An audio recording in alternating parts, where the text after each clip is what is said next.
আসসালামু আলাইকুম, সবাই কেমন আছেন? আশা করি ভালো আছেন। আমি ভালো আছি। আজকে আমি 2টা ইলিশ মাছ ভুনা করবো। দেখুন, পেঁয়াজগুলো ভালো করে ভেজে নিচ্ছি, রসুনও দিয়ে দিলাম।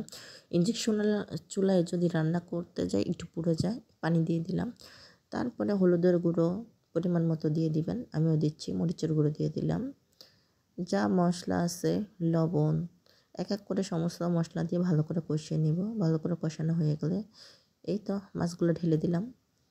দেখুন, মাছগুলো ভালো করে নেড়ে নিচ্ছি। ইলিশ মাছ রান্না করতে সময় লাগে না, খুবই তাড়াতাড়ি হয়ে যায়, আর খেতেও খুবই সুস্বাদু।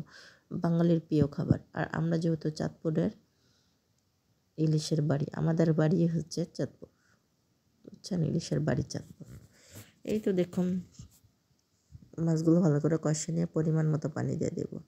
আমি ইলিশ মাছটা একদম সুন্দরভাবে ভুনা করে নিব। এই তো দেখুন,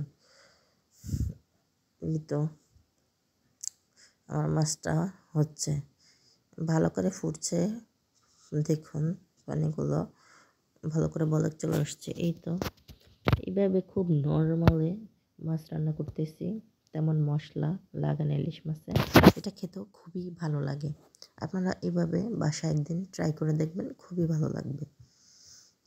এই তো দেখুন, হয়ে গেছে আমার তরকারিটা। এখন একটু ধনিয়া পাতা দিয়ে দিব।